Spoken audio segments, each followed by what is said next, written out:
Hey there, folks. Welcome to our cozy nook of tales and adventures. Today, like every episode, we're unlocking the doors of imagination to explore new worlds, meet fascinating characters, and experience unique emotions. I promise to take you on an unforgettable journey through the power of words. So get comfy, grab your favorite drink, snuggle into that perfect spot, and get ready to lose yourself in a new story. Leave the outside world behind for a while and dive with me into the depths of storytelling. If you enjoy our content and want to support the channel, consider hitting the subscribe button and giving the video a thumbs up. Now, without further ado, let's dive into today's story. The ancient yew tree in Hogwarts' western courtyard shuddered under a moonless sky, its branches trembling as if in pain. Deep within its gnarled heartwood, something primordial stirred, a whisper older than the castle itself. That same night, across Britain, 12 wizards watched in horror as their wands splintered in their hands, releasing wildfire bursts of untamed magic that transformed a Yorkshire village into crystal, turned a London street into quicksand, and made it rain upward in Edinburgh.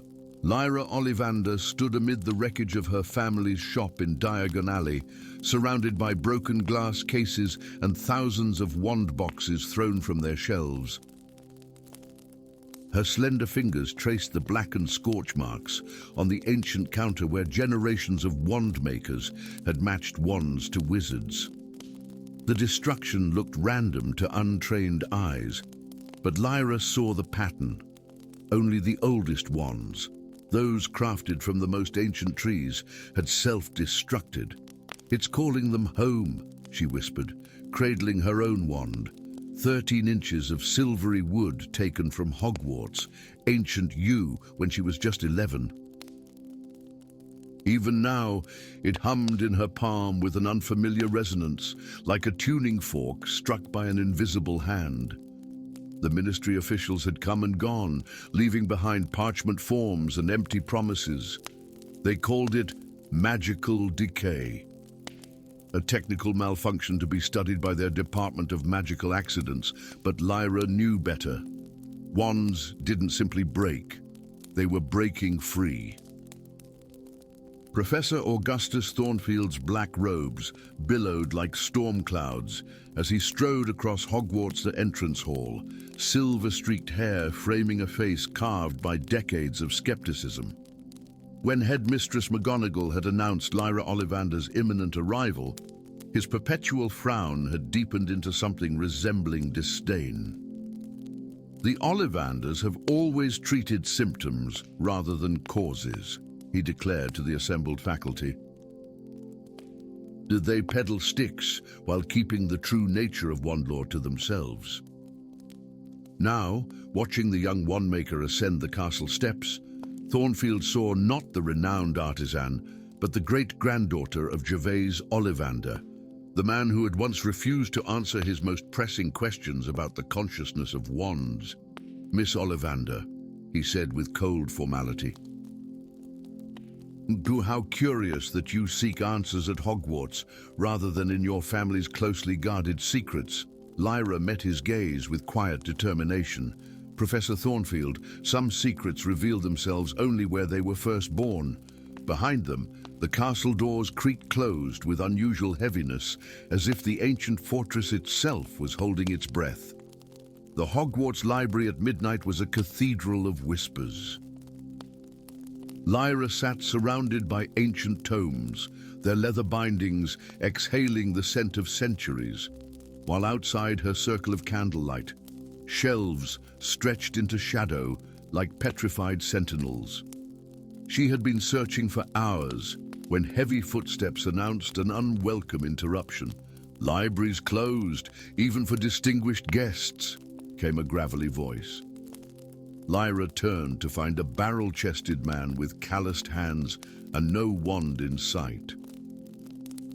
His weathered face suggested someone who had witnessed magic without ever wielding it.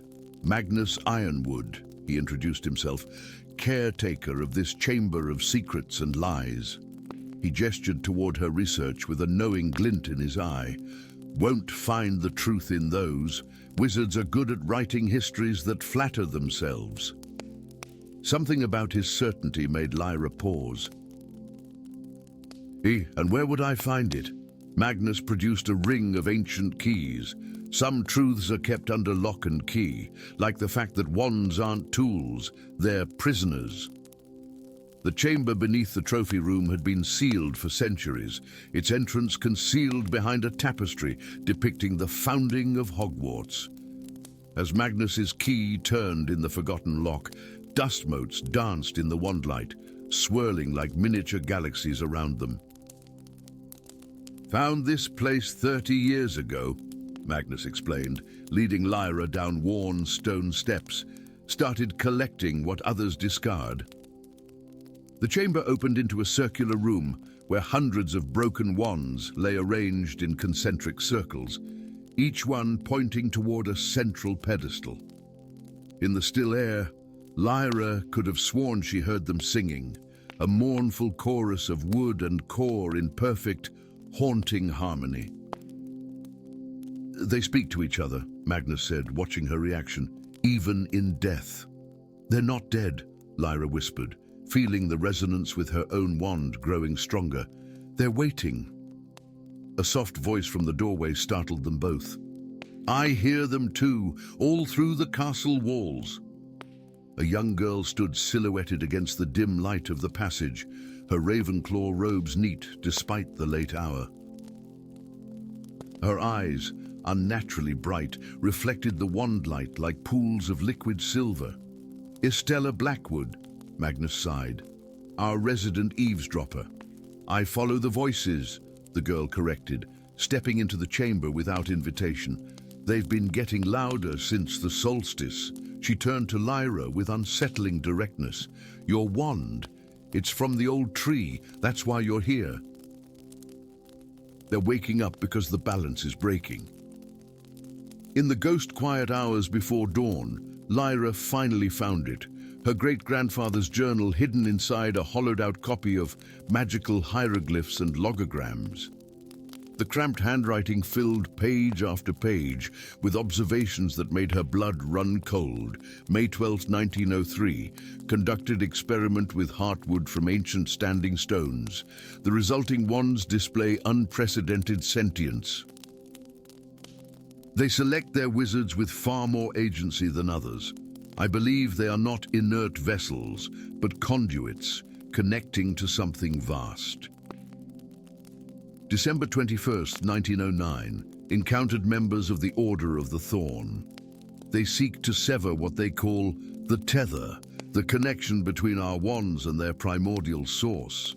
They believe this will grant wizards true autonomy over magic. I fear what they do not understand. August 3rd, 1927, I have traced the original source. All wandwood comes from 7 ancient trees, themselves extensions of something older, an entity that once freely gave magic to humans through mutual covenant. The trees are anchors, the wands are tendrils, we are borrowers, not owners. The final entry, written in shaking hand, chilled her most of all. The order grows stronger. They have infiltrated the ministry, perhaps even Hogwarts. They do not understand that severing the covenant will not free magic. It will free what the covenant restrains. Professor Thornfield found them in the ancient yew tree's courtyard at sunrise, Lyra, Magnus, and young Estella standing before the gnarled trunk that now pulsed with visible light beneath its bark. Step away from there, he commanded, his wand drawn. You have no idea what forces you're meddling with. But you do, Lyra countered, clutching her great-grandfather's journal. The Order of the Thorn has been working for centuries to break the covenant, and now it's happening. The wands are failing because they're being called back to defend their source. Thornfield's expression hardened. The covenant was a chain, Miss Ollivander. For millennia, wizards have channeled magic through intermediaries, wands that limit our potential. The Order seeks to restore direct communion with magic itself. At what cost? Lyra challenged. The Covenant wasn't just about giving magic. It was about containing what lies beyond it. The ground beneath them trembled. Around Britain, hundreds more wands were shattering, their cores emerging as threads of light that streaked across the sky toward Hogwarts. The ancient yew groaned, its bark splitting to reveal swirling light beneath. "It's too late," Thornfield whispered, awe overtaking caution. "The tether is breaking." The courtyard stones cracked as something pushed up from below, not roots, but tendrils of pure, incandescent magic taking form.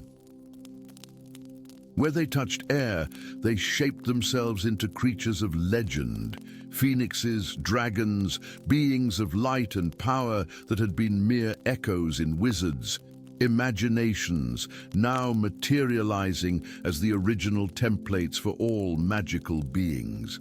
Estella stepped forward, eyes reflecting the whirling lights. "They're the first ones," she said with quiet certainty. Lish, the beings that taught humans magic before the Covenant. The ground heaved again, and an ancient stone altar rose between the yew's roots, an altar older than Hogwarts itself, inscribed with symbols no living wizard could read. Lyra felt her wand pulling toward the tree with increasing force. Understanding dawned with terrible clarity. The wands aren't breaking, she realized. They're returning to renegotiate the covenant we've forgotten. Around Britain, magic was slipping its bonds. Muggle technology failed as raw power surged through ley lines untouched for centuries. At the Ministry, wizards watched in horror as their most powerful containment spells unraveled like cheap thread. "What happens now?" Magnus asked, his practical mind seeking solutions even as wonder overtook him. Lyra placed her hand on the ancient altar, feeling millennium of magic pulse beneath her fingers. "We remember our part of the bargain," she said, placing her yew wand into a groove that seemed carved precisely for it. Magic was never meant to be taken, only borrowed with respect and returned with gratitude. As the first light of dawn struck the altar, Lyra Ollivander began to speak words she somehow knew, yet had never learned, the original language of covenant between humans and magic itself. The broken wands in Magnus's chamber below rose into the air, spiraling up through stone and earth to join a growing constellation above the tree. The symphony of broken wands had begun, not an ending, but a renewal of vows long forgotten, as the magical world trembled on the precipice between chaos and a new understanding with forces far older than their oldest spells. And deep within Hogwarts, countless students awakened to a world where magic was no longer simply a tool to be wielded, but a living partner in an ancient dance only just remembered. Story 2. The ancient clock tower of Hogwarts School of Witchcraft and Wizardry began to strike midnight 13 impossible times. With each resonant toll, the very stones of the castle trembled, as though the edifice itself recognized the wrongness of this temporal aberration. In the astronomy tower, 16-year-old Ilara Moonsong awoke with a start, her silver eyes wide with terror as the vision that had haunted her sleep lingered in the waking world. The great pendulum of time swinging wildly off its axis, temporal threads unraveling across the tapestry of reality. Across the grounds, in the headmistress's office, McGonagall's collection of delicate silver instruments whirled in frantic, discordant patterns. The venerable witch observed with growing concern as the hands on every timepiece spun backward, then forward, then melted from their faces altogether, leaving empty clock faces staring back like blind eyes. "It is time, Minerva," whispered the portrait of Albus Dumbledore from the wall. "You must summon her," Professor Seraphina Timeweaver arrived at Hogwarts 3 days later, though witnesses would later swear they had glimpsed her silhouette atop the astronomy tower a full week before her supposed arrival. She was a striking figure, tall and elegant, with hair the color of burnished copper streaked with strands of silver that seemed to shift position when no one was looking directly at them. Her robes, the deep midnight blue of the Department of Mysteries, were embroidered with constellation patterns that subtly rearranged themselves to match the night sky above. "The temporal disturbances are worse than I feared," she announced without preamble, fixing McGonagall with eyes that held the depth of centuries. "Reality is becoming untethered from linear progression.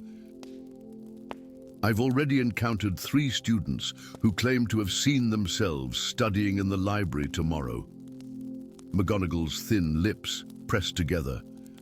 "And what of the incident in the Great Hall this morning? A feast appeared from nowhere, identical to our Yuletide celebration, which is still 2 months hence." Seraphina nodded gravely. "Time is folding in upon itself. We must locate the epicenter." As though the castle itself had been eavesdropping, the walls around them shimmered like heat waves above summer stones. For a disorienting moment, McGonagall's office transformed, the furnishings shifting to an arrangement not seen in half a century, when Armando Dipet had been headmaster. Then, just as suddenly, it snapped back to the present. "We haven't much time," Seraphina whispered, the irony of her words lost on neither witch. In the dungeons, Corvus Blackwood brewed a potion by wandlight, his gaunt face illuminated by the cerulean flames beneath his cauldron. Few at Hogwarts questioned his presence. To most, he was simply the taciturn potions assistant with the haunted eyes and the faded dark mark on his left forearm. A reformed Death Eater seeking redemption through service. None suspected that the mark was an illusion, as false as the identity he had carefully constructed. The potion before him, Kronos Essence, required ingredients that wouldn't exist for another century. Flowers that had yet to evolve, minerals not yet crystallized in the Earth's depths. Yet here they sat on his workbench, smuggled across the boundaries of time through methods known only to him. A soft knock at his door shattered his concentration. "Enter," he commanded, hastily covering his work. The door swung open to reveal Professor Timeweaver, her expression betraying no surprise at finding him awake at this midnight hour. "Corvus Blackwood," she said, his name weighted with significance beyond his false persona. "Or should I address you by your true name, Timekeeper Ravenclaw?" His wand was in his hand before conscious thought, but Seraphina merely smiled, the sad, knowing smile of one who had already lived through this confrontation. "How long have you known?" he asked, not lowering his wand. "I recognized you the moment I arrived. The Temporal Enforcement Division has been tracking your anomalous signature across 3 centuries. Her eyes softened. "But I came to offer alliance, not arrest. Whatever catastrophe you're attempting to prevent, the methods you've chosen are unraveling the very fabric of time itself." The room of requirement had transformed beyond recognition. Where once it adapted to fulfill the immediate needs of those seeking it, now it existed in all iterations simultaneously, a palimpsest of every form it had ever taken or would take. Dueling dummies from decades of defense classes stood alongside mountains of hidden contraband. Future libraries not yet conceived overlapped with past chambers long forgotten. And at its heart, a temporal nexus pulsed with blue-white light. "The castle's magic is amplifying the distortions," Seraphina explained to Elara Moonsong, who stood transfixed by the swirling vortex. They had found the young Ravenclaw wandering the corridors between classes that no longer aligned with any coherent schedule, her prophetic abilities making her uniquely attuned to the temporal disturbances. It's beautiful, Ilara whispered, extending one pale hand toward the light. I can see every possibility, every path not taken. Corvus pulled her back sharply. It's also deadly, temporal radiation. Even brief exposure can age you decades or revert you to infancy. A tremor shook the castle, stronger than any before. Distant screams echoed from the great hall as students witnessed historical figures walking among them, founders long dead, future headmasters not yet born. We need to find the artifact, Seraphina insisted. The chronometer of Merlin. Something or someone is using it to alter a fixed point in time. Ilara's eyes suddenly rolled back, revealing only whites as her voice took on the hollow resonance of true prophecy. Twice born from flames yet unlit, the phoenix rises before its time. What burns eternal seeks to prevent its fall, unmaking the deaths yet to come. Corvus paled. She's describing the Battle of Hogwarts. Someone is trying to prevent it from happening, Seraphina realized with dawning horror. But that battle is a temporal cornerstone. Without it, reality unspools, Corvus finished grimly.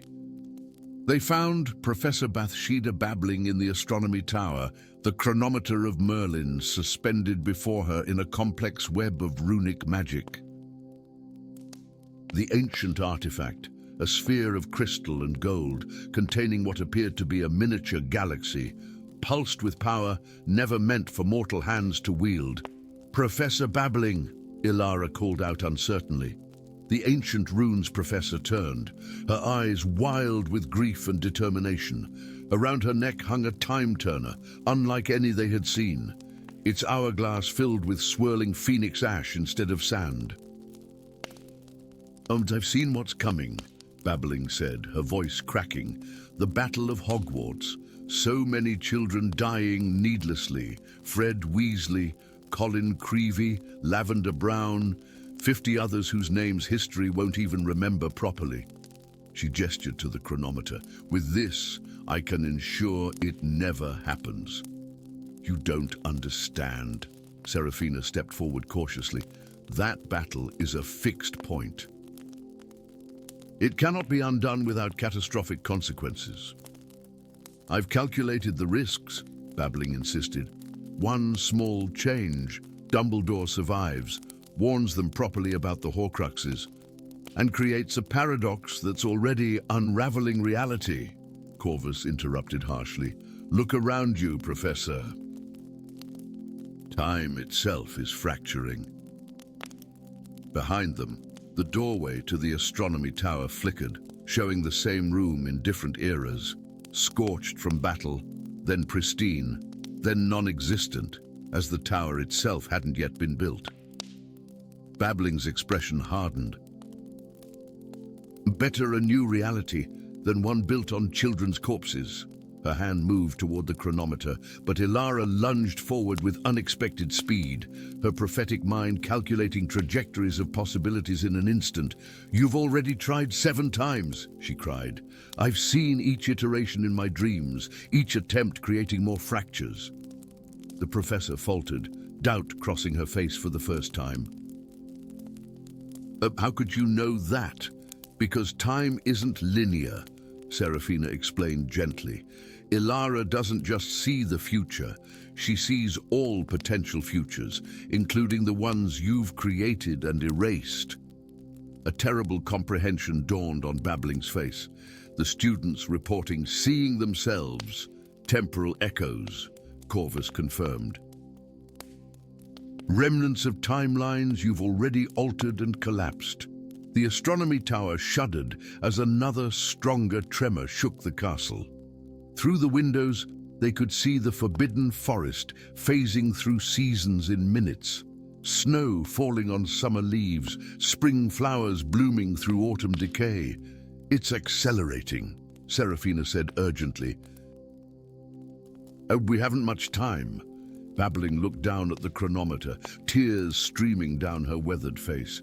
I only wanted to save them. Some points in time must remain fixed, Corvus said, his voice gentler now. Their sacrifices, as painful as they are, create the foundation for everything that follows. With trembling hands, Babbling released the chronometer into Seraphina's waiting palms.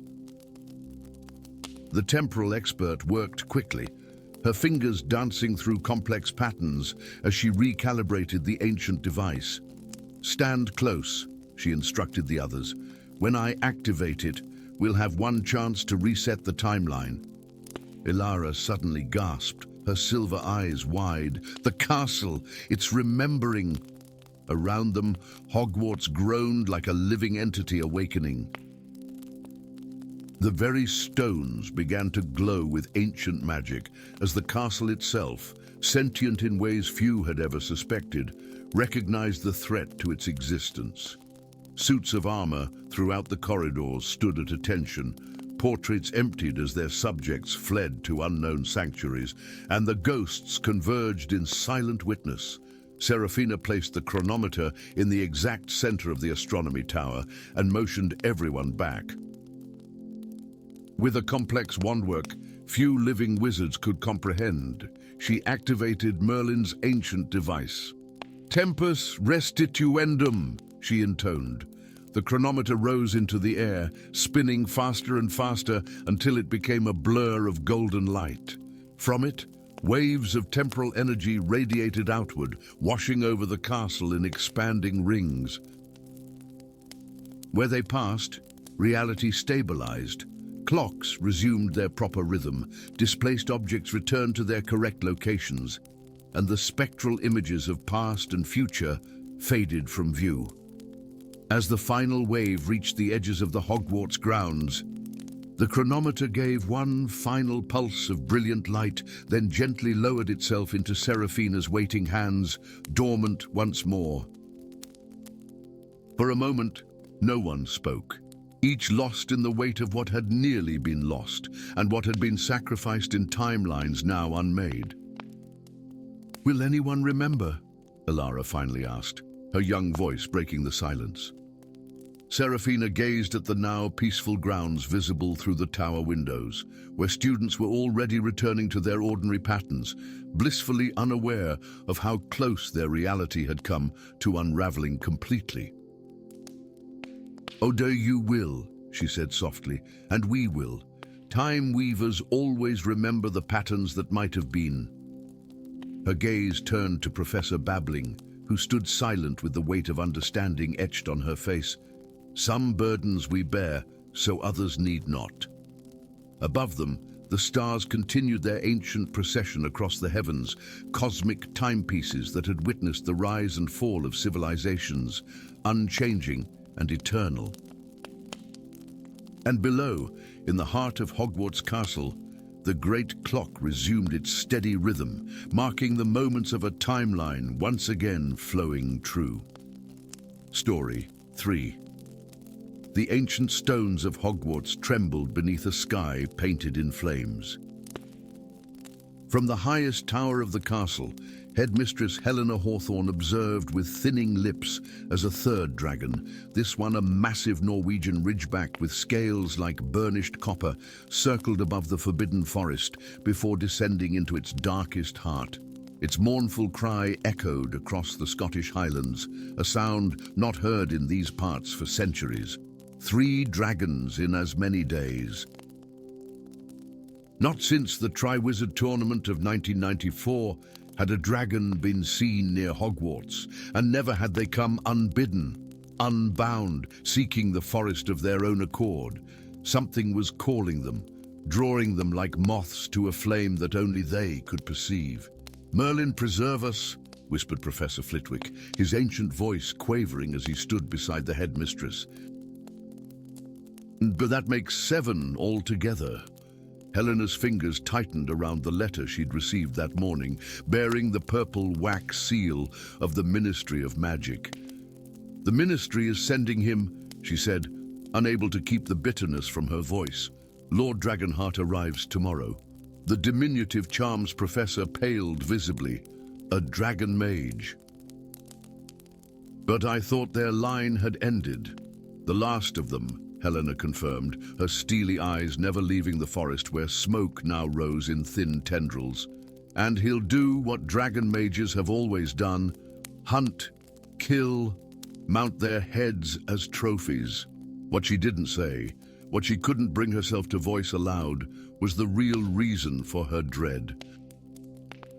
The Hawthorne and Dragonheart families shared a history written in blood and fire, a history that the arrival of dragons at Hogwarts threatened to awaken after decades of uneasy silence. Lord Darius Dragonheart materialized at the edge of Hogwarts, grounds as the first light of dawn broke over the eastern hills. Tall and imposing, he wore robes of midnight blue embroidered with silver runes that shimmered with their own inner light. A claymore hung across his back, its blade etched with ancient sigils that seemed to drink in the morning light rather than reflect it. His face, weathered by elements no mortal was meant to endure, bore a scar that ran from temple to jaw, the mark of dragon fire that had claimed his father and branded the son. No welcoming committee awaited him, only the bitter Scottish wind and the weight of centuries of duty. The Dragonheart line had served the wizarding world since before the founding of Hogwarts itself, keeping the delicate balance between human magic and dragonkind. Where dragons threatened, a Dragonheart was summoned. Where a Dragonheart walked, dragons died. Such was the covenant, renewed in blood with each generation. As Darius approached the castle gates, they swung open with reluctant creaks of ancient iron. The grounds were eerily quiet. No students ventured outdoors, no gamekeeper patrolled the boundaries. Only the distant cry of a dragon, mournful and haunting, broke the silence. "So they still come," he murmured to himself, his hand instinctively moving to the hilt of his sword. "3 more arrived overnight," came a gravelly voice from the shadows of the entrance hall. Darius turned to find a man leaning against a stone column, his posture deceptively casual. Threadbare robes hung from a frame that spoke of hard living, and a neatly trimmed beard failed to hide scars of his own, though not from dragon fire. Orion Silvertongue. The man introduced himself with a mocking half-bow. "Professor of Care of Magical Creatures. The headmistress sent me to escort you. She's indisposed." Darius recognized the name immediately. Silvertongue, the poacher who spent 5 years in Azkaban for trafficking in dragon eggs. Orion's smile didn't reach his eyes. Reformed poacher. Turns out nearly being eaten by a Hungarian horntail mother can change a man's perspective on exploiting magical creatures. He gestured toward the great hall. "The headmistress awaits, my lord." The title dripped with sarcasm, but Darius let it pass. He hadn't come for approval, only to fulfill his family's ancient duty. Helena Hawthorne sat at the head of the staff table like a queen holding court, her silver-streaked black hair pulled into a severe bun, her emerald robes immaculate despite the early hour. As Darius approached, flanked by Silvertongue, the temperature in the hall seemed to drop several degrees. "Lord Dragonheart," she acknowledged with the barest nod. "It has been 30 years. Headmistress?" Darius returned the nod with equal coolness. "I see Hogwarts remains unchanged." A lie, and they both knew it. The castle had changed, rebuilt after the Battle of Hogwarts. Scars of dark magic still visible to those who knew where to look. Just as the scars on Darius's face were visible to all, scars Helena's father had given him.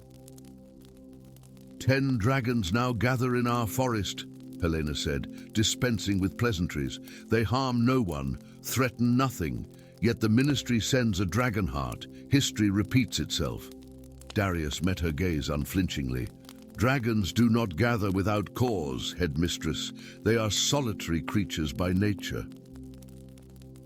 Something calls them, something powerful enough to override their territorial instincts. And naturally, your solution will be to slaughter them all," she countered. My solution will be to discover why they come before determining what must be done, Darius replied evenly.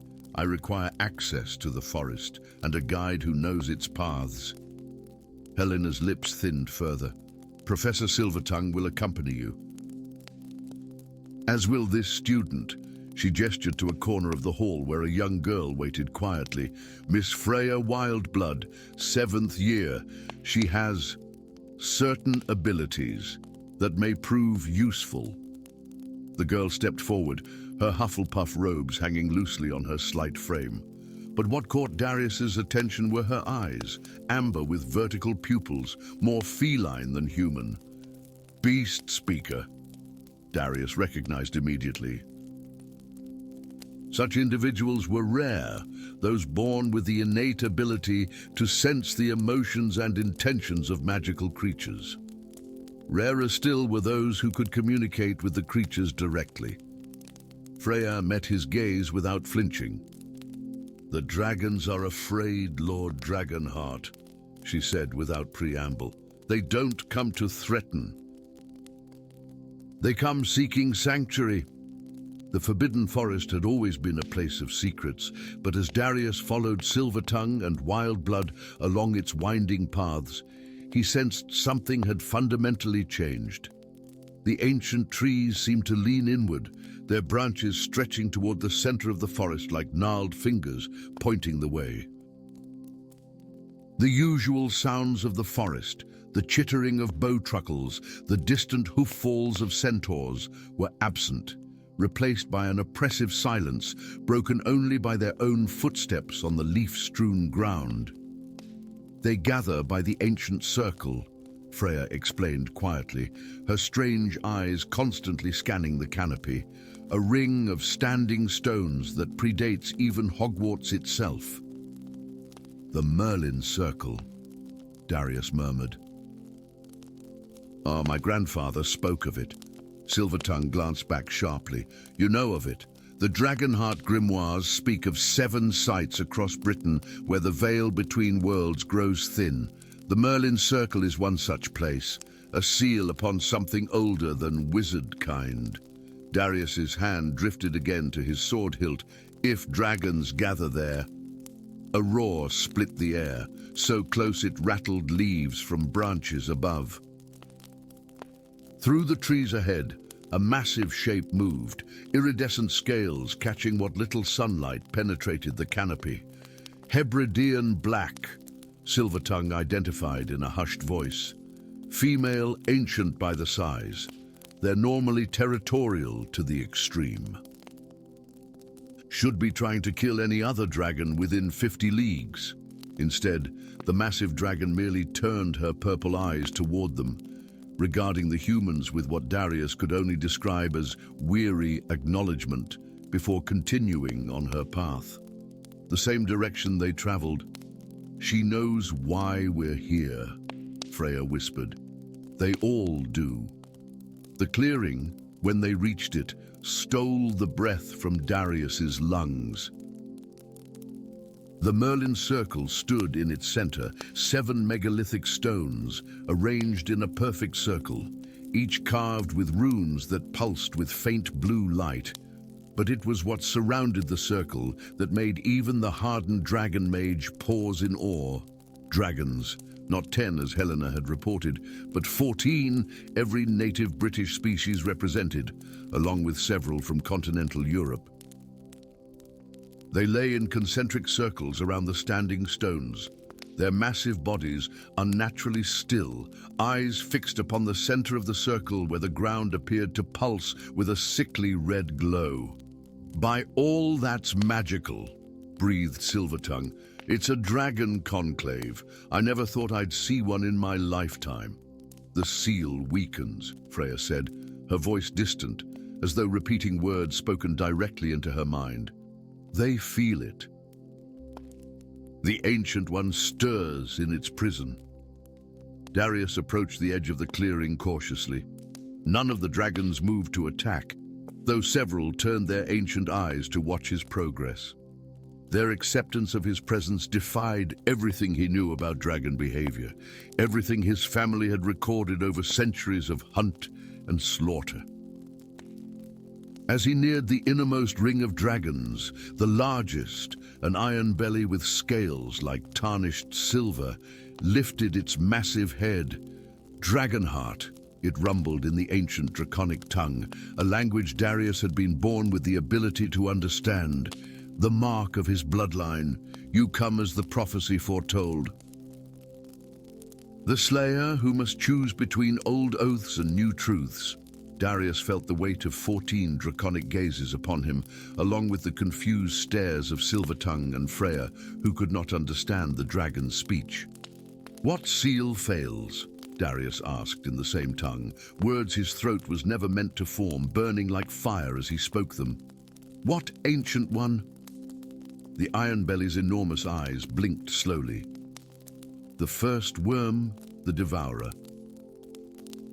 That which your ancestor Merlin imprisoned beneath this ground when humans first learned to harness magic." The dragon's gaze shifted to the standing stones. "The dragons did not war with humans by choice, Dragonheart. We were driven to madness by the devourer's call. Your family hunted us for 1,000 years, never knowing you slaughtered the guardians of the very seal you helped create." The ground beneath them trembled, and the red glow within the circle intensified. Cracks appeared between the standing stones, from which seeped a miasma of ancient malevolence. "What happens now?" Darius asked, though in his heart he already knew the answer. The iron belly's voice rumbled like distant thunder. "Now you must choose, last of the Dragonhearts.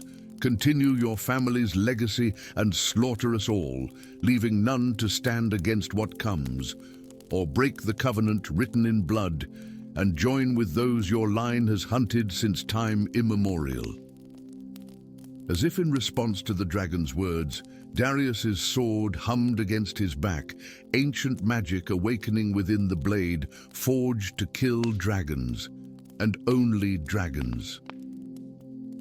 For 1,000 years, the Dragonhearts had culled the beasts, believing they protected humanity from mindless monsters. But what if they had been wrong? What if, in their righteous certainty, they had been destroying the very guardians that kept a greater evil at bay? The ground shook again, more violently this time. From behind him, Darius heard Freya gasp in pain as the psychic emanations from beneath the earth intensified. "The Lord Dragonheart," she called, her voice strained. "Something ancient wakes, something hungry. The dragons, they're trying to reinforce the seal with their own magic. They've been doing this for centuries, taking turns. But there are too few now. Too few, because my family hunted them to the brink of extinction." Darius finished, the terrible truth settling like a stone in his stomach. In that moment, as the earth groaned beneath them and the standing stones cracked under pressure never meant to be borne by so few guardians, Lord Darius Dragonheart, last of an ancient line of dragon slayers, made his choice. He unslung the claymore from his back, the weapon that had tasted the blood of 100 dragons, and with deliberate movements drove it point first into the ground before the iron belly. "Won't I break the covenant of my fathers?" he declared in the draconic tongue. "What must be done to strengthen the seal?" The relief in the ancient dragon's eyes was answer enough. Story 4. The castle of Hogwarts stood silhouetted against a twilight sky bruised with storm clouds, its ancient towers reaching like gnarled fingers toward the heavens. As the first-year students crossed the obsidian lake, lightning forked across the sky, illuminating the castle in stark relief for one breathtaking moment. In that flash, the stone gargoyles adorning the ramparts seemed to turn their heads in unison toward one small boat in particular. In that boat sat Evelyn Ambrose, a slender girl with hair as black as ravens, wings save for a curious streak of crimson that framed her face. Even among children raised with magic, Something about her commanded attention, perhaps the intensity of her gaze, or the way the lake water beneath their boats seemed to ripple outward from her vessel, as though the ancient loch itself recognized something in her blood. "The castle feels it too," whispered Hagrid, his beetle-black eyes fixed upon the girl as he guided the fleet of boats toward the shore. Though nearly 2 centuries old now, the half-giant remained as imposing as ever, his wild hair and beard now completely silver, like starlight spun into thread. As Evelyn stepped from her boat onto Hogwarts grounds for the first time, a wind arose from nowhere, whipping her robes about her slight frame. The massive oak doors of the entrance hall swung open of their own accord, though no one stood to welcome them.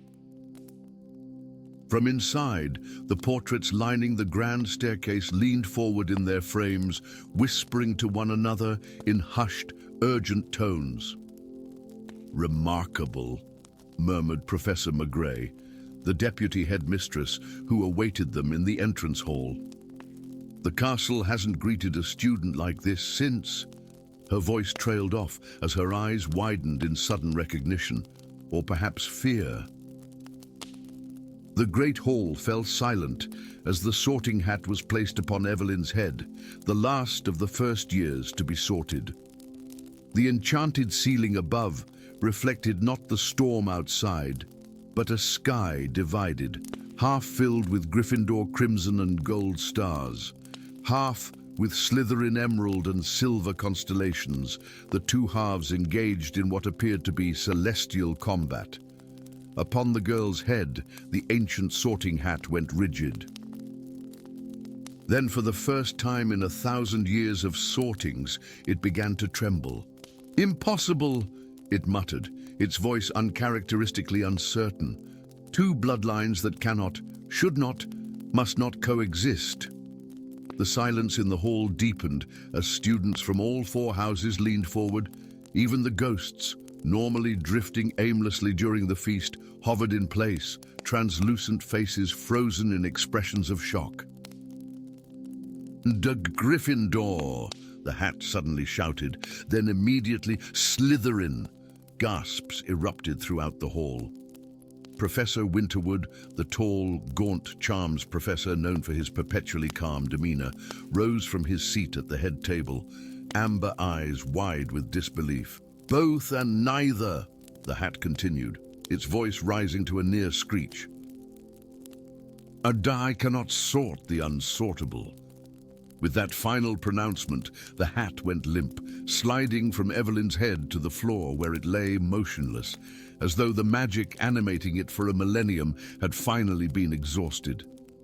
Headmistress Clearwater rose from the central throne-like chair, her face pale beneath her silver diadem. "Miss Ambrose," she said, her voice cutting through the stunned silence, "please join me in my office immediately." Then, addressing the rest of the school with forced calm, "Prefects, please lead your houses to their dormitories. The feast will continue there." As Evelyn followed the headmistress from the hall, she felt hundreds of eyes upon her, some curious, some frightened, some already hostile. Behind her, the enchanted ceiling continued its strange display, the 2 halves of the sky now bleeding into one another like oil and water reluctantly mixing. "Gryffindor, Slytherin," Professor Winterwood said later that night, pacing the length of the headmistress's office, not merely having qualities of both houses, actual descent from 2 founder bloodlines thought extinct for centuries. His voice held a mixture of awe and apprehension. "Impossible," insisted Professor Zabini, the elderly head of Slytherin House. "The lines diverged irrevocably after the founders' quarrel. No Slytherin would ever..." He trailed off, unable to complete the thought. Evelyn sat silently in a chair too large for her small frame, clutching a golden locket that hung around her neck, an heirloom passed down through generations, bearing a curious symbol, a lion and serpent intertwined. "And the girl cannot remain unhoused," Clearwater stated firmly. "It violates every principle upon which Hogwarts was founded." "On the contrary," came a soft voice from the shadows. A figure drifted forward, a ghost unlike the others, her translucent form bearing an unusual solidity. Her features strangely familiar to Evelyn, though they had never met. She embodies the very principle upon which Hogwarts was truly founded, before history was rewritten by the victors. Lyra Moonshadow, Winterwood acknowledged with a respectful nod. "You rarely grace us with your presence." The ghost's silvery eyes fixed upon Evelyn. "I appear when I am needed, and she will need guidance that none of you can provide." The ghost drifted closer to Evelyn. "You feel it, don't you, child? The castle's magic responding to your blood, to the covenant written in the very foundations of this place." Evelyn nodded slowly. Since arriving, she had felt it, a thrumming beneath her feet, a whispering in the stones, a recognition that went beyond mere welcome. "There is a chamber," Lyra continued, "created when Godric and Salazar were still brothers in all but blood, before the rift that would divide their houses for a millennium. The Chamber of Unity," Zabini snorted derisively. "Another secret chamber. Slytherin's was enough." "Salazar's chamber was created after the quarrel," Lyra countered. "The Chamber of Unity predates it, sealed when the friendship shattered, its location lost when the truth was buried." A ghostly hand passed through Evelyn's locket, causing it to glow momentarily. "But the blood remembers." And now the heir of both lines has come, as the old prophecy foretold. "What prophecy?" Evelyn asked, finding her voice at last. "When lion and serpent blood flows as one," Lyra recited, her voice taking on an echoing quality. "The hidden heart of Hogwarts will awaken once more. Beware, for its power may mend the broken covenant, or destroy what remains." In the days that followed, the tensions between houses intensified to unprecedented levels. Gryffindors and Slytherins, who had maintained uneasy truces for generations, now came to blows in corridors. Staircases rearranged themselves into impossible configurations, stranding students for hours. Portraits abandoned their frames, gathering in hushed conferences throughout the castle. Evelyn, housed temporarily in a small chamber off the hospital wing, found herself increasingly isolated. Slytherins viewed her as tainted by Gryffindor blood, while Gryffindors mistrusted her Slytherin heritage. Only Professor Winterwood offered guidance, teaching her privately in his office after hours. "The castle's magic is destabilizing," he explained one evening, as objects around his office vibrated of their own accord. "The embodiment of both bloodlines in one person has awakened old enchantments laid dormant for centuries. Then I'm destroying Hogwarts just by being here," Evelyn whispered, watching as a nearby telescope rotated to point directly at her of its own accord. "Or you're the catalyst for a healing long overdue," came Lyra's voice as the ghost materialized beside them. "Tonight, the veil between past and present thins. The founders will walk in your dreams, child. Listen well, they have truths to impart." That night, Evelyn dreamed of 4 figures gathered around a stone table, working magic so profound it made the air itself shimmer with potential. Godric and Salazar stood side by side, brothers in purpose if not in blood, their magic intertwining as they laid the cornerstone of what would become Hogwarts. In her dream, she saw their friendship, felt their shared vision, and witnessed the terrible misunderstanding that would eventually tear them apart. She awoke with tears streaming down her face and a certainty in her heart. "The chamber exists," she told Lyra, who waited by her bedside, "and I know how to find it." The heart of Hogwarts beat beneath the Great Hall, deep in foundations older than the castle itself. Guided by her dreams and the increasingly insistent pull of the castle's magic, Evelyn descended forgotten staircases, Professor Winterwood and Lyra's ghost following close behind. "The tensions above are reaching critical levels," Winterwood reported grimly as they traversed a corridor untouched for centuries, their wand light illuminating faded tapestries depicting scenes lost to history. Godric and Salazar hunting together, sharing knowledge, raising the first walls of Hogwarts with magic that blended their distinct powers. "The castle defenses are turning inward," Lyra added. "And the enchantments designed to protect students from external threats now perceive the division itself as the enemy." The corridor ended at a seemingly blank wall. Evelyn approached it without hesitation, her locket growing warm against her skin. As she pressed her palm against the ancient stone, runic symbols flared to life, half in Gryffindor crimson, half in Slytherin emerald. "Oh, the blood of the lion, voice of the serpent," she whispered in Parseltongue, the language coming to her lips as naturally as breathing, though she had never spoken it before. The wall dissolved, revealing a perfect circular chamber with a domed ceiling, enchanted to show not the sky above, but the magical foundations of Hogwarts itself, a vast, complex network of spellwork woven through the very stones of the castle. At the chamber's center stood an altar bearing two wands crossed over a crystal orb, the personal wands of Godric Gryffindor and Salazar Slytherin, preserved in stasis for a millennium. "The heart of the Covenant," Lyra whispered reverently. "The true founding magic, not four separate houses, but unified power with distinct aspects, before pride and misunderstanding tore them apart." As Evelyn approached the altar, the castle above them groaned ominously. Dust and small stones rained from the ceiling as the very foundations threatened to tear themselves apart. "The division has gone too deep," Winterwood realized aloud. "For 1,000 years, we've reinforced the rift, sorting children into opposing camps, nurturing rivalry instead of complementary strengths." Evelyn reached for the wands, her hands trembling. "What happens if I touch them? Either the covenant is renewed, or the last threads holding it together snap completely," Lyra answered solemnly. "The choice is yours, heir of two houses." With the castle shuddering around them and distant shouts of alarm echoing from above, Evelyn made her choice. Reaching out with both hands, she grasped the wands simultaneously.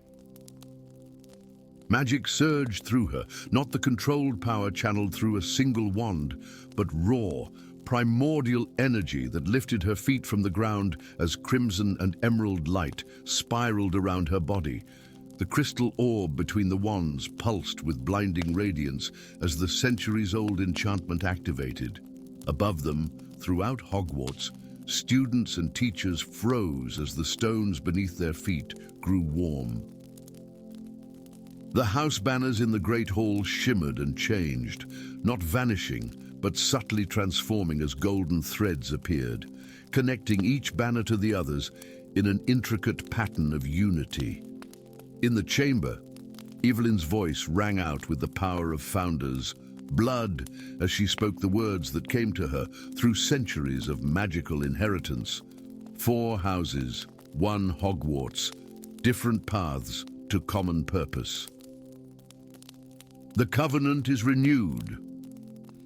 The castle settled, the trembling subsided, and for the first time in a millennium, Hogwarts remembered its true founding principle, not division, but strength through diversity, united in common cause. As dawn broke over the ancient towers, Evelyn, Gryffindor, Slytherin, the heiress of 2 houses, began the long work of healing rifts 1,000 years in the making. The Chamber of Unity stood open once more, a reminder of what had been lost and what might yet be regained. Story 5. The ancient stones of Hogwarts whispered secrets on the night the grimoire awoke. Deep beneath the castle, where forgotten corridors twisted into darkness and the very foundations merged with bedrock carved by magic older than memory. Something stirred. A shimmer of arcane energy rippled through the castle's wards, like a stone disturbing still water, subtle at first, then spreading in concentric rings of growing disruption. In the astronomy tower, Professor Aldrich Blackthorne paused mid-lecture, his obsidian wand suddenly heavy in his hand. The seventh-year students followed his gaze toward the window, where the stars seemed to shiver, their ancient light momentarily distorted by forces no living wizard was meant to witness. "Class dismissed," he commanded, his voice betraying none of the dread taking root in his chest. "Return to your dormitories directly." As the students filed out, murmuring in confusion, Aldrich approached the tower's edge. Below, the castle's stonework had begun to change. Veins of emerald light traced the mortar between ancient blocks, pulsing like the heartbeat of some vast, awakening beast. He had seen such magic only once before, in the forbidden archives of Durmstrang, where he had studied the darkest aspects of defensive magic, seeking knowledge to fight the shadows that had claimed his family. His fingers traced the scar that ran from temple to jaw, a permanent reminder of the curse that had taken his parents. The scar tingled now, resonating with whatever ancient power had been disturbed. "You feel it too, then?" Aldrich turned sharply. Headmistress McGonagall stood in the doorway, her lined face grave in the starlight. Though nearly 2 centuries old, sustained by magic few understood, her eyes remained sharp as ever. "And the Founder's seal," she continued, "it's been breached." By dawn, the castle's corruption had become impossible to hide. Staircases rearranged themselves into impossible configurations. Portraits abandoned their frames, huddling together in single canvases, whispering fearfully. In the great hall, the enchanted ceiling showed not the morning sky, but a swirling vortex of arcane symbols that burned the eyes of any who gazed upon them too long. The faculty gathered in McGonagall's office, their faces drawn with worry and lack of sleep. Aldrich stood apart from the others, acutely aware of the suspicious glances cast his way. As the newest professor, and one specializing in the dark arts, even if to defend against them, mistrust came with the territory. "The grimoire of hollowed souls has been disturbed," McGonagall announced without preamble. "And those of you familiar with the castle's deepest secrets know what this means." A collective intake of breath rippled through the room. Professor Flitwick, now stooped with great age, shook his head in disbelief. "Impossible," he squeaked. "The Chamber of Binding has been sealed since the Founders of Time. None but a direct blood descendant could access it." "Yet someone has," McGonagall countered, "and the corruption spreads." "Already, the first-floor corridors resist our attempts to cleanse them." "Perhaps," came a silken voice from the back of the room, "we should consider who among us arrived at Hogwarts just as these disturbances began." Aldrich didn't need to turn to recognize the speaker. Professor Octavia Thornwood, potions mistress and acting head of Slytherin House, had made her distrust of him clear from his first day. "Professor Blackthorne's background is, questionable at best," she continued. "Educated at Durmstrang, family connections to noted practitioners of blood magic, and that mysterious year he spent researching in the East. I was hunting the wizard who murdered my family," Aldrich cut in coldly, "as the ministry confirmed before I was hired."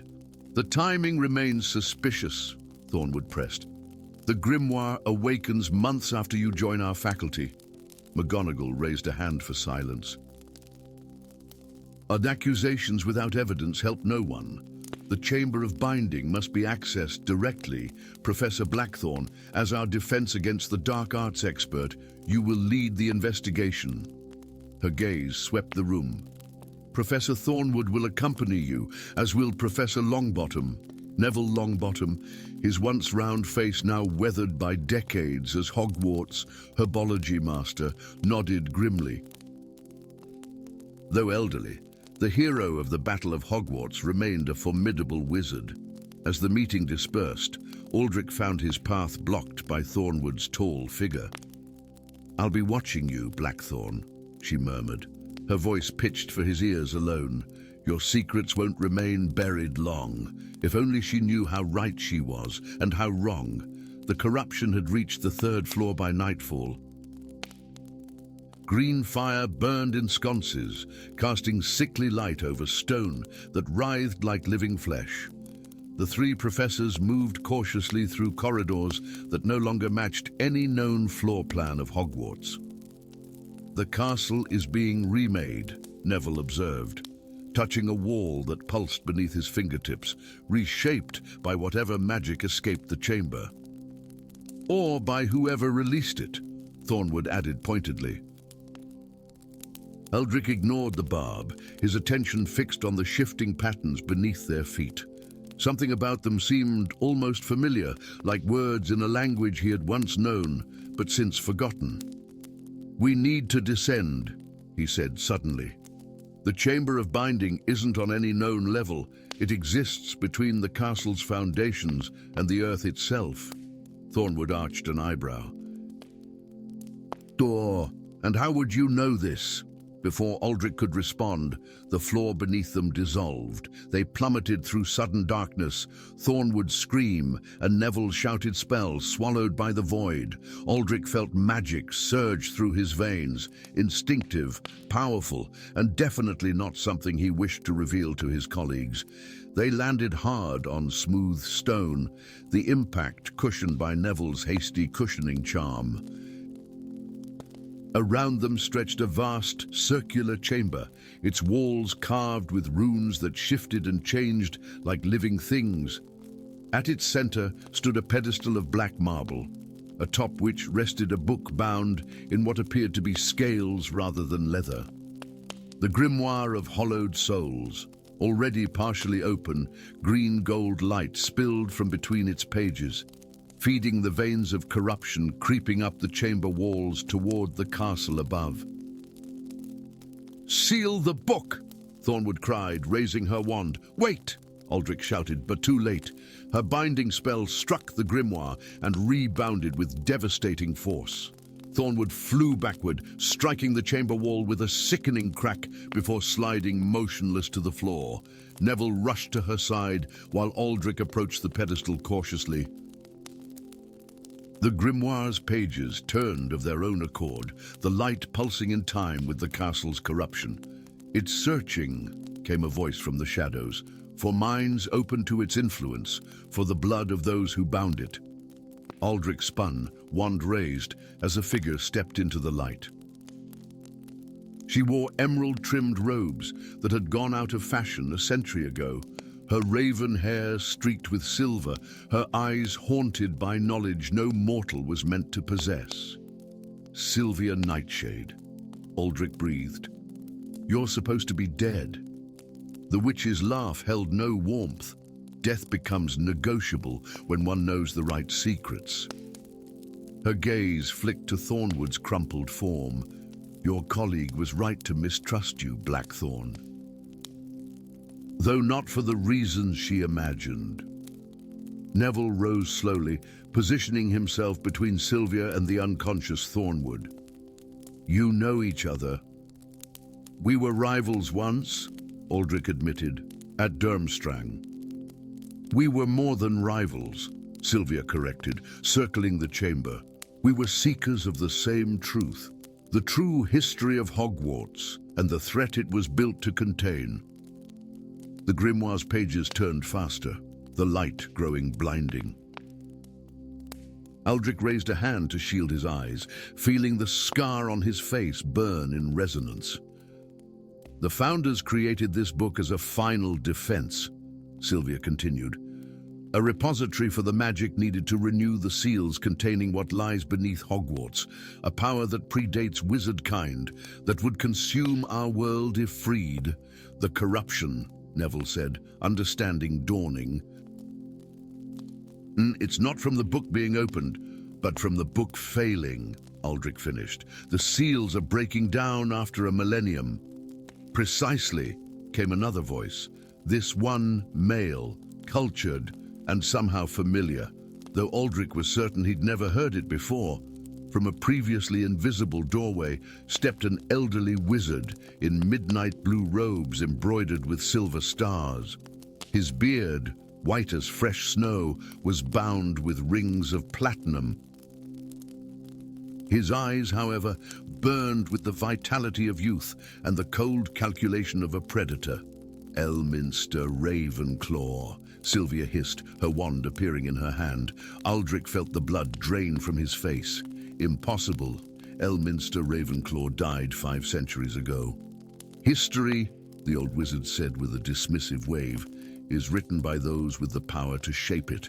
I merely removed myself from its pages while I sought a more permanent solution to mortality. The pieces clicked into place in Aldrich's mind. You opened the grimoire. You're sabotaging the seals. Elminster's smile never reached his eyes. The entity beneath Hogwarts offers power beyond imagining to those wise enough to treat with it. The founders were fools to bind it, afraid of magic too primal for their understanding. They bound it because it devours souls, Sylvia spat, because it would consume our world without a thought. Progress requires sacrifice, Elminster countered, raising his wand, an ancient thing of pale wood that seemed to drink in the light from the grimoire. As does immortality. Aldrich moved without conscious thought, his body between Elminster and the others, his own wand raised. I didn't spend years hunting my family's killer to let another dark wizard rise. Elminster's eyes narrowed. Your family? Ah, the Blackthorns. That unfortunate business in Prague. His thin lips curved into a smile. A necessary harvesting of magical bloodlines for my research. Your parents died quickly, if it's any consolation. Rage erupted in Aldrich's chest, a molten tide of hatred and power he had suppressed for years. His wand became a conduit for magic so potent it cracked the stone beneath his feet. Vindico Animus. The spell, ancient, forbidden, and fueled by righteous vengeance, streaked toward Elminster in a blade of crimson light. The old wizard's shield charm shattered on impact, the force throwing him against the chamber wall. But Elminster Ravenclaw had not survived 5 centuries by being unprepared. As he fell, his wand slashed in a complex pattern, sending a cascade of viridian fire toward the grimoire itself. No! Sylvia cried, diving toward the pedestal. Too late. The spell struck the ancient book, its pages erupting in emerald flames that consumed it in seconds. With the grimoire's destruction, the chamber began to shake violently, dust and stone raining from above. You fool! Sylvia rounded on Elminster, who was struggling to his feet. Without the grimoire, the seals cannot be renewed. The old wizard's laughter echoed through the crumbling chamber. Precisely. And when the Ancient One awakens fully, I will be there to offer my services and name my price. The floor beneath the pedestal cracked, a chasm opening to reveal only impenetrable darkness below. From that void rose a sound, not heard but felt, a vibration that rattled bones and set teeth on edge, the awakening cry of something vast and hungry. Neville, supporting the now conscious Thornwood, looked to Aldrich with grim determination. We need to evacuate the castle. Whatever's coming will consume everything in its path, Sylvia finished, her face pale with fear. Unless we find another way to bind it.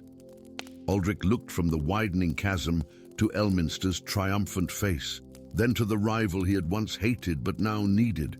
In the space between heartbeats, he made his choice. "There is another way," he said quietly, rolling up his sleeve to reveal runes carved into his flesh, marks that pulsed with the same energy as the destroyed grimoire. "My family didn't just hunt dark wizards. We were the original guardians of the binding spell, before the founders, before Hogwarts itself." Understanding dawned in Sylvia's eyes. "The Blackthorn Covenant. I thought it was just a legend." "Legends often have kernels of truth," Aldrich replied, already moving toward the chasm. "Get everyone out. I'll hold the seal as long as I can." As Neville and Thornwood retreated with Sylvia, Elminster moved to block their path, but found himself frozen in place by magic that emanated not from a wand, but from Aldrich himself. Magic of sacrifice and protection that no dark wizard could overcome. Standing at the edge of the abyss, feeling the hunger of the ancient entity pulling at his very soul, Aldrich Blackthorn, last of his line, guardian of a covenant older than Hogwarts itself, began to chant in a language that predated Latin, predated even human civilization. With each word, the runes on his arms burned brighter, the power of generations of blackthorns flowing through his veins. The castle above shuddered as the corruption began to recede, the ancient stones remembering their purpose, and deep below, in darkness no light had touched for a millennium, the entity that had nearly broken free found itself once more constrained by barriers of will and sacrifice. The battle for Hogwarts had been won, for now. But as Sylvia Nightshade knew, looking back at the chamber one last time, the war against what lurked beneath the wizarding world's most hallowed institution had only just begun. Story 6. The ancient stones of Hogwarts whispered secrets that winter morning, secrets carried on winds that tasted of magic far older than the castle itself. Orion Lupin stood at the astronomy tower's edge, his breath forming ghostly tendrils in the dawn air as he watched storm clouds gather with unnatural speed above the forbidden forest. Something felt different today, as though the very foundations of the school were holding their breath. "Look, it's coming," he murmured, fingers tracing the curious silvery scar on his palm, a perfect circle quartered by two intersecting lines that had appeared in his sleep 3 nights ago. The mark tingled now, responding to the electric charge in the atmosphere. Professor Flitwick had dismissed it as a minor hexing prank. The school healer suggested a rare magical allergy, but Orion knew better. The mark had awakened something within him, a heightened sensitivity to the elements that pulsed through Hogwarts, ancient stones. He could feel the restless churning of the lake water, sense the impatient shifting of earth beneath the grounds, and taste the barely restrained fury of fire in every torch that lined the corridors. The elements were growing restless, and no one else seemed to notice. In the depths of the castle, in a chamber that appeared on no map and featured in no history book, something ancient stirred. Buried beneath centuries of forgetfulness and protective wards, a chalice of gleaming silver adorned with emeralds, sapphires, rubies, and topazes began to glow. Dust that had lain undisturbed since the founders, time scattered as the artifact rose slowly from its stone pedestal, hovering in the darkness. The chalice of lost elements had awakened. Professor Circe Lestrange's dark eyes narrowed as she observed the unnatural storm from her office window. Unlike her colleagues who dismissed the strange weather as a particularly harsh Scottish winter, she recognized the signs. Her family's grimoires, those that hadn't been confiscated by the ministry, spoke of elemental disturbances that preceded great magical shifts. Her fingers unconsciously traced the serpentine tattoo that wound around her wrist, the mark of her family's disgrace, but also of knowledge preserved through generations. The Lestranges had always understood elemental magic better than most. Though their applications had often led them down darker paths, it's returned, she whispered, reaching for an ancient text hidden behind contemporary potion references on her shelf.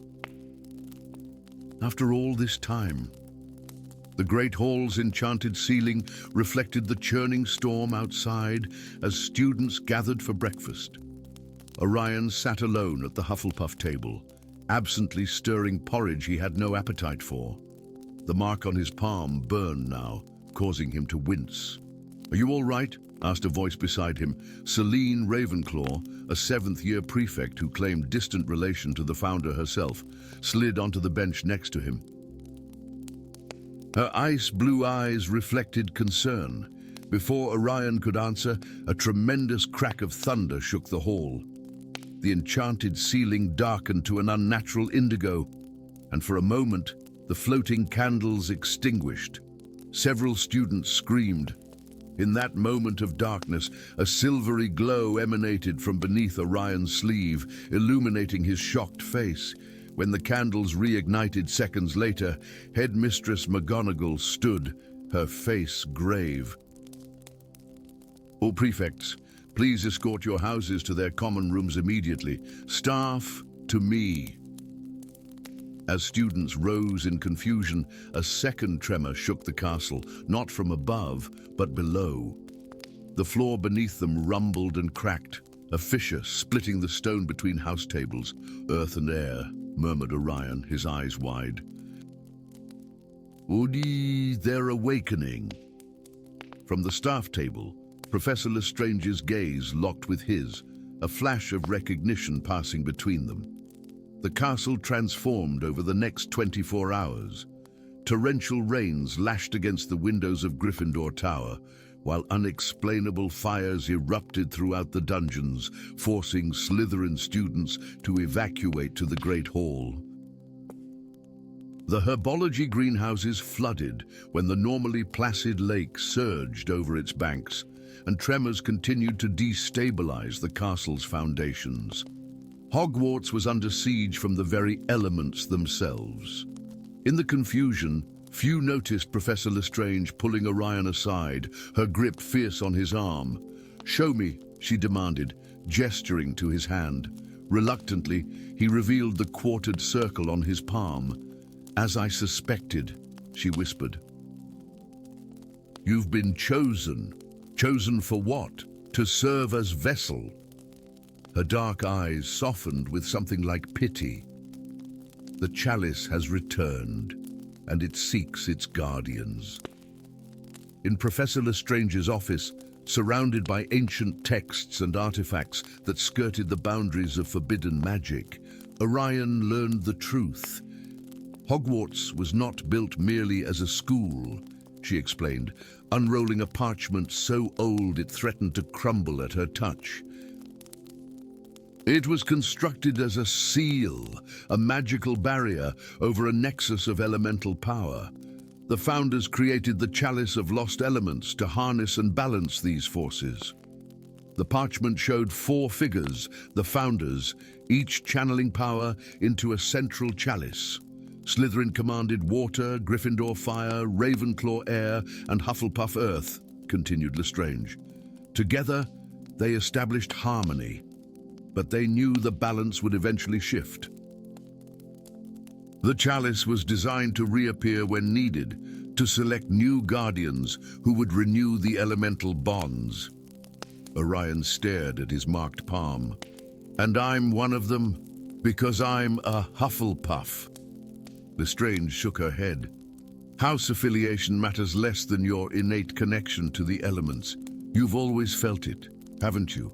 The whispers of the earth beneath your feet, the secrets carried on the wind."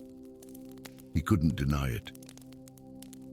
Since childhood, he'd experienced a peculiar awareness of the natural world that went beyond normal perception. "We need to find the others," she said urgently. 4 students, 4 elements, and quickly, before Hogwarts tears itself apart. They found Ilara Blackwood in the flooded boathouse, standing calmly as water swirled around her waist, seemingly responding to her measured breaths. The Slytherin girl showed no surprise when they approached, merely extending her right hand where the same quartered circle glowed with sapphire light. "It's been calling me," she said simply. But the lake wants to reclaim the land." Archer Gryffindor Prewett, a third year with a notorious temper and talent for fire-making spells, was discovered in the kitchens, surrounded by house elves who watched in awe as he held dancing flames in his bare hands without burning. The mark on his palm glowed ruby red. Finding Celine Ravenclaw was easiest. She sought them out, gliding through the castle despite lockdown orders, seemingly untouched by the chaos around them. "The winds speak your names," she told them, her topaz glowing mark pulsing in rhythm with the howling gale outside. 4 students, 4 elements, 4 houses, though that proved incidental. "Now we need the chalice itself," said Professor Lestrange.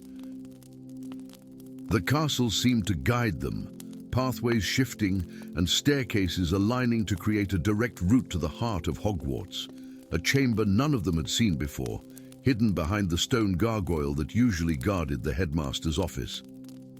"The Founder's sanctum," breathed Lestrange, her usual composure faltering as they entered a circular room where the emblems of all 4 houses were carved in relief on the walls.